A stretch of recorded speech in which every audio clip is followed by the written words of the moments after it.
Beyond the newsroom, where untold story is revealed. Bw'otunuulira cabinet y'abaminisita y'ekisanja ekiwedde 2026 nti ebadde ejjudde okuba nga yabadde ekuula kyokka ate bwe gutuuka ku eno eyalondeddwa mwanattu ne gubula asala ebyo si bigambo bya ddeni bya Ssemujju Nganda.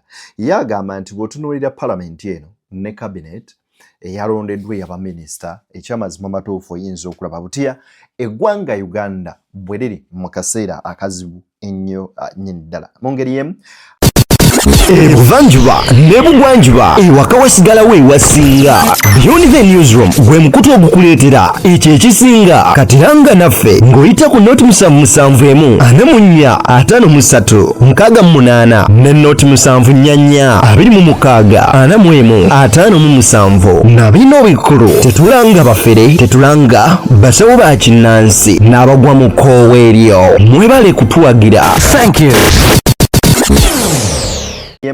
ayogedde ku nsonga za Anita Among. Bw'Among mu kujja mu palamenti yajja alinamukko ku kasente newankubadde nti General Museveni akuweesa guno omukono ate n'anona ne guno ekisooka okubeera ekizibu ennyo nnyini ddala okolagana naye era n'okumukolera n'abanga asiima ebyo by'oba omukoledde.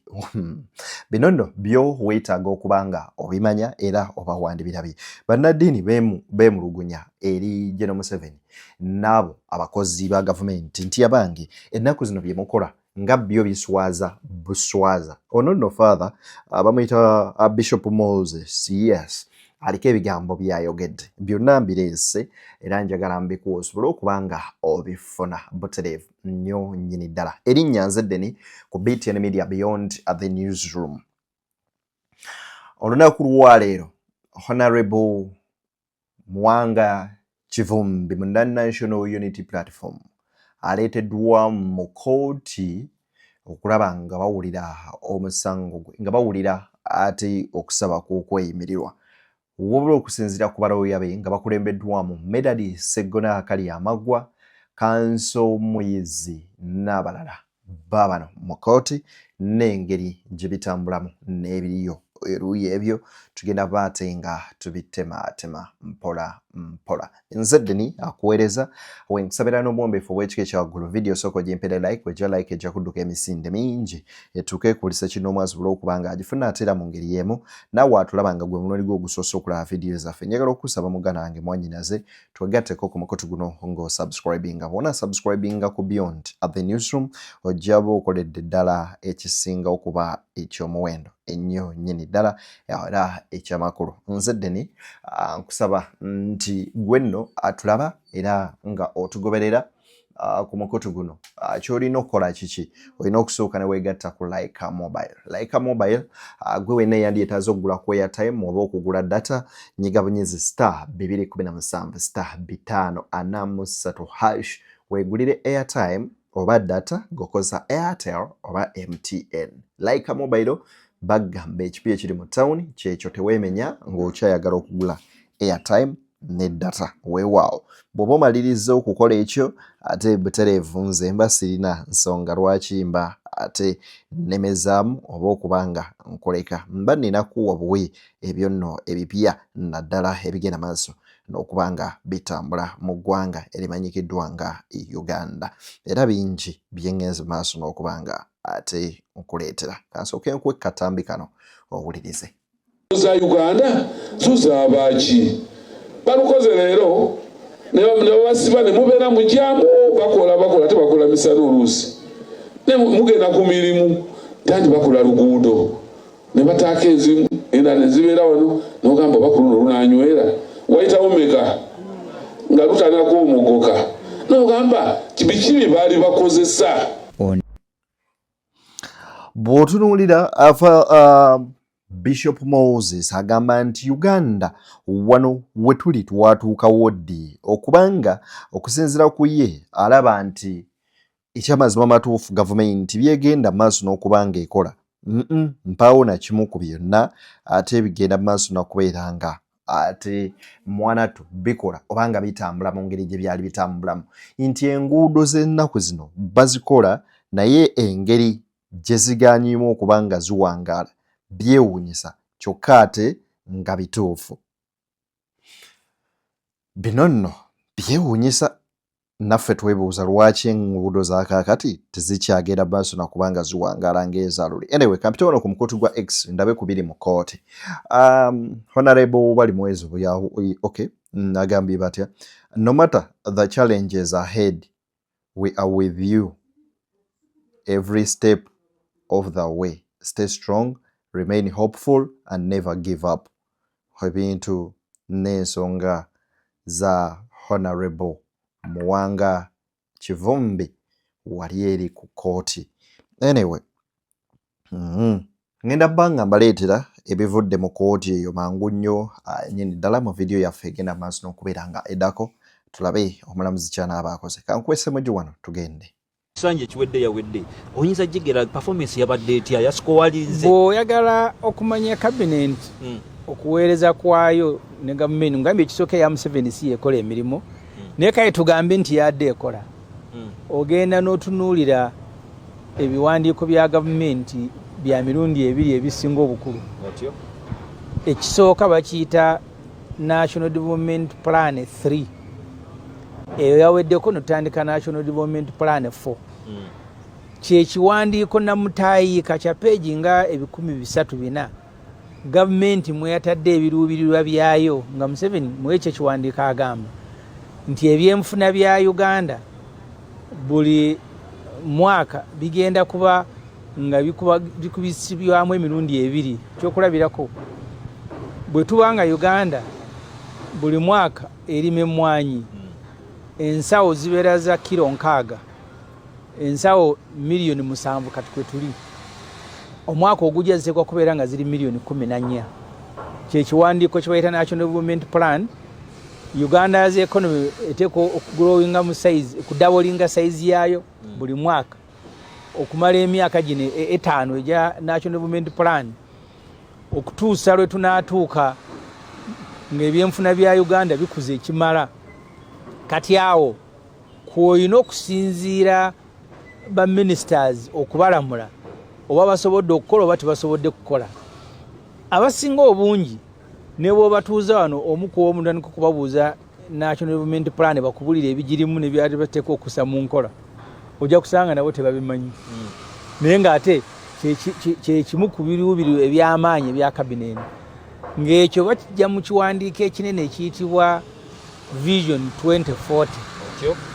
Mwekyo ekiwandiiko ekinene Museveni agamba olwaleero ebyenfuna bya Uganda GDP bibalirirwamu biliyoni za dola 68 ndio tunatuukira mu mwaka 2024 tuteekwa okubanga Uganda ebyenfuna byayo biwezezza biliyoni 5.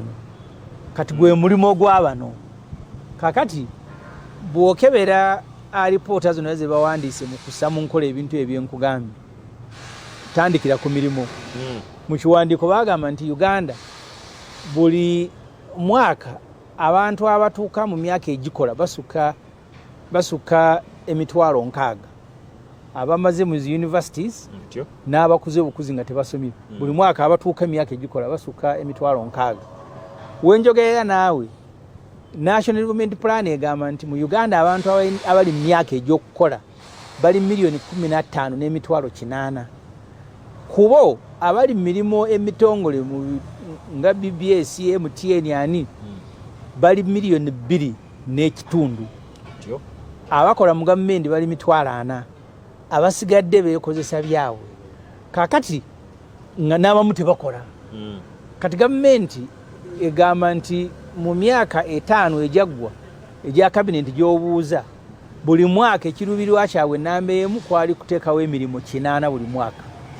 Naye bakugamba nti twateekawo emirimu 30 nakyo nga kya bulimba. Kakati bw'obeera nga ekibuuzo kyakugololera ku muntu ku max 8 bw'afuna 3 omuwameka. Kati yagwa gavumenti kabineti yagwa. Singa yabadde nga bino byenkugambye bye bagoberera bonna babadde bagobe. Kubanga ekiruubirwa nnamba emu tuteekwa okubeera nga tuteekawo emirimu buli mwaka emirimu 8 actually 8 mu 9 emirimu 900 naye bagenda tweteekawo 300 ate nga nagyo gya bulimba bw'oginoonya tokola ki togiraba kubanga kye kiti kye nkugambye nti abantu abali mu mirimu emitongole kubanga abo tubalaba nga basasula sente mu NSSF ne basasula n'omusolo ogwa peyi bangu bakumanya tolitasobola balimba ku nkalala kwe bali milioni 2.5 abeekozesa nga tuteebereza buteebereza bali milioni nga 15 nga 13 oli ayina wakaduuka ke andi awo nawo gavumenti babala kakati ekyo kigendera ekikulu ekisooka okusinziira ku Honorable Ssemujju bw'ateeka cabinet eri ewedde ku minzaani yalabira ddala nga kuno kuweefeeza na kulimba era agamba nti tekoze eremereddwa. I think we should term this as a failed state nti n'ebyo byesuubiza okugenda maaso n'okubeera ng'ekolera abantu tebabisobola. Bw'otunuulira embalirira y'eggwanga n'otunula ne vision gye balina nenda omusajja mulowooza wakubavaako mmwe bannayuganda kubanga vision ye yakubafuga owulira vision 2040 ekitegeeza bwe tutuuka mu 31 abalo bakwatayo paka 36 abaddemu paka 41 kati awo aba akutte emyaka epeka si myaka 6 wabuleyo saagala gendayo nnyo saagala gendayo nnyo kandabe wano kuweko bino wano kati soka wuliriza tugendeko wano.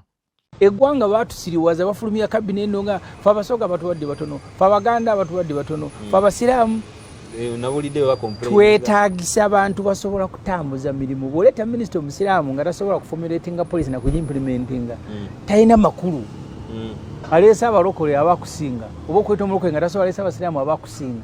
So egye njagala buli anaagenda okutunulira kabineti gy'aba atandikira bwe bagironda bagironze kukola ki bwe baba balonze kulya nti weeko ne gundi alye kati awo mukubaganye ebirowoozo.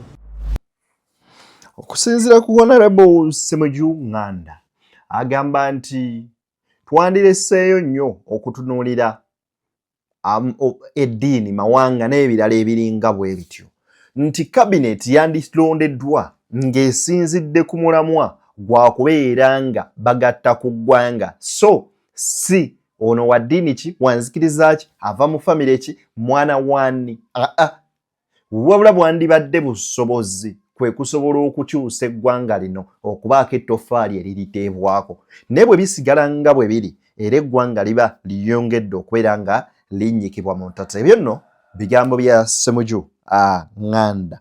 Wuliriza leero gwe nkuwadde owulire engeri gy'atemaatema ensonga. Wuliriza. Nga ne bwe mukuba akalo ne mugamba yes bw'abeera nga Museveni ayagala nno ng'agamba the nose have it. Ye speaker akyasinze okubeera omu byafaayo nga waba yazze kweta kintu kya Museveni ne bwe mugamba nti pami ne voting nga yonna ng'evootinze eri ng'agamba evootinze eno era yamanyi bulungi nti okuweereza Museveni kyekikumira mu bwa sipiika kati n'amaana agattako n'abaana n'abatabani n'azimba n'eddwaliro n'alituuma amannya lino omukyala wa Muhoozi woodi emu bano ng'alaba ekyo kigenda omukumira mu bwa sipiika naye n'abukoleramu ensobi yalina kusigala nga sekandi obeera waka tovaawo kati Museveni amubuuzanga nti bambi ali kupopopo yenyweramu n'amanyawo wakukumirawo wakulabirira naye nti otuuziza ababaka abasuka ekikumi ojjukira obuzibu Bukenya bwe yafuna bamunga atandise okumiitinga Baganda Generals byaggwerawa kyekyali kirasigundi obuzibu atandise okumiitinga Baganda Generals actually yebyogera ng'anoonya Nsibambi amuwerekere wa Museveni atya nayo Museveni bw'akulonda kobeere musirikale kozi kati mutabani we toteekwa kutuuza nkiiko z'abasirikale abalala abakulu Muteesa Kirumu abaava mu nsiko abakulu ba Mushega ba Butime batuuzaako olukiiko mu Parliament mu Conference Center bawapa Kabulo ne bagaa tuyite special zawandi akaziwe yabalukubiriza atali munansiko twogere ku future ya Uganda.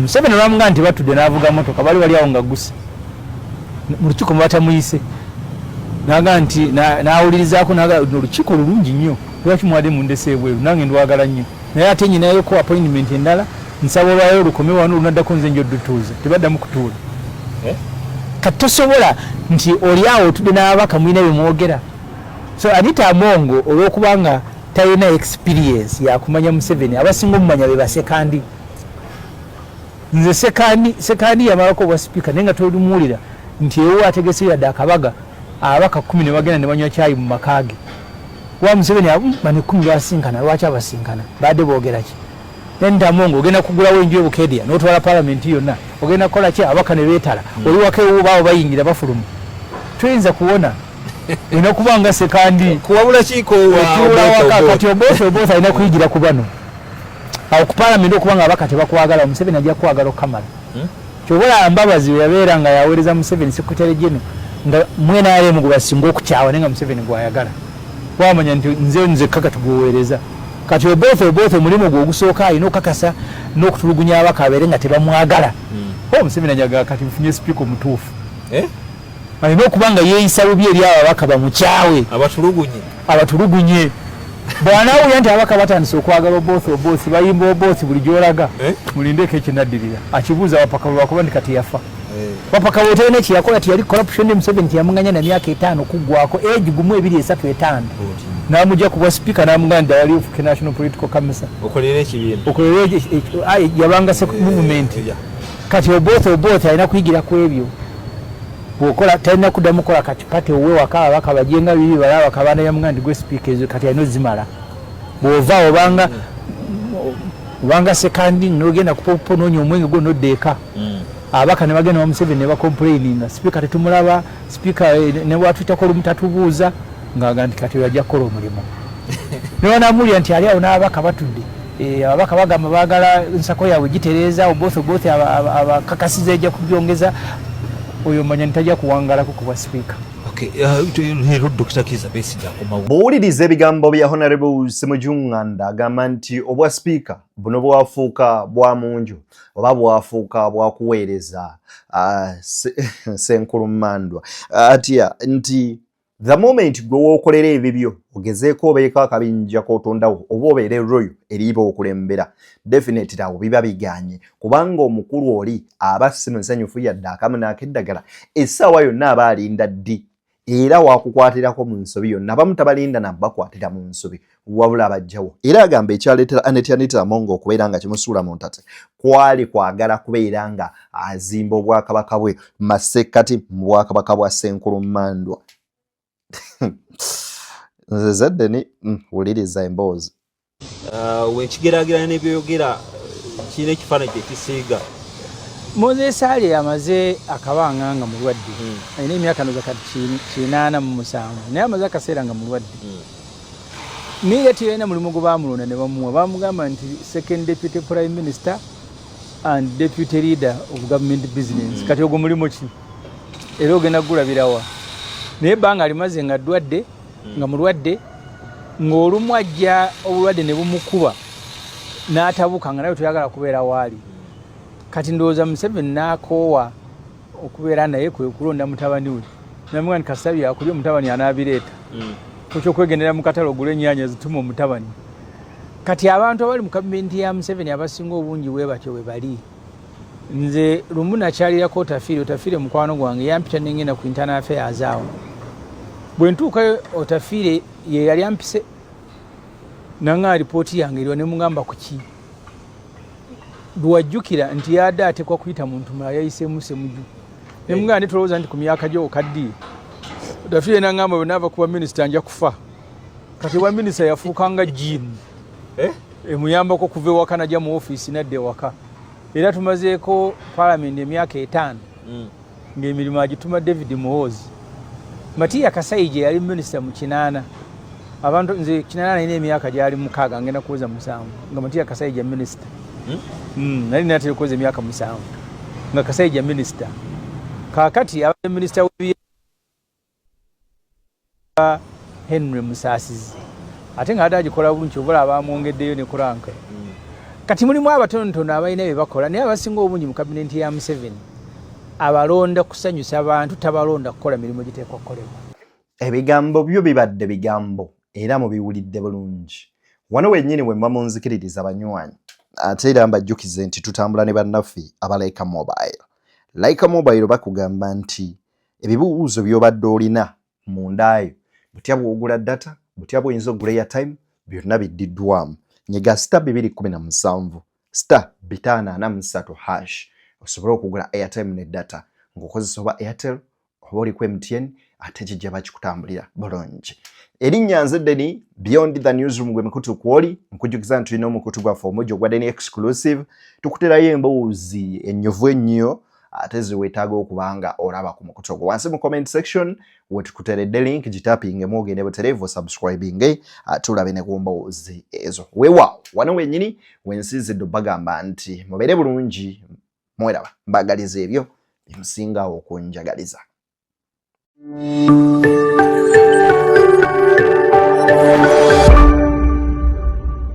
Beyond the Newsroom, where untold story is revealed.